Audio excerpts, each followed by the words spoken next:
On one occasion, a shoe company wanted to expand its market in the countries of Africa. Then he sent 2 sales agents to conduct a study. The first agent, upon getting off the plane, noticed that all the people there were barefoot. He immediately called his boss and said, "Boss, I have bad news for you. In this part of the planet, no one wears shoes, so don't even think about doing business here."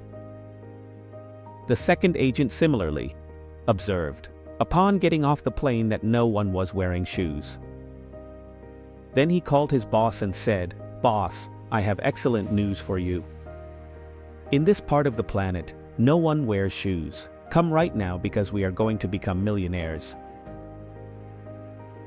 The spies traveled through the land and presented their report. 10 of them viewed the land negatively and pessimistically, while only 2, Joshua and Caleb, saw the land and its inhabitants through the lens of God's promises. They pointed out that the land was extremely good and that they should conquer it immediately.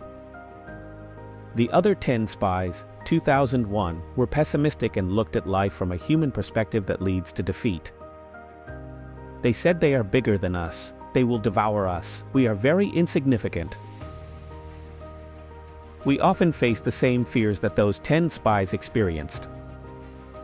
God wants us to enter the promised land and take possession of it, but there are enemies that fill us with fear and make us feel small and insignificant. These enemies can take the form of addictions, entertainment, finances, or worldly priorities. We can even face enemies that are so tangible they threaten to cause us physical or emotional pain. All those enemies seem to be invincible giants that can keep us out of the promised land. There is only one way out. Like Caleb and Joshua, we must see life from the perspective of God's promises.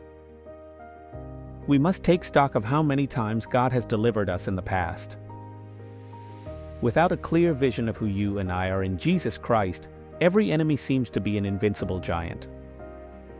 But when we place our trust in God and allow Him to work in us, we will see ourselves as God wants us to be.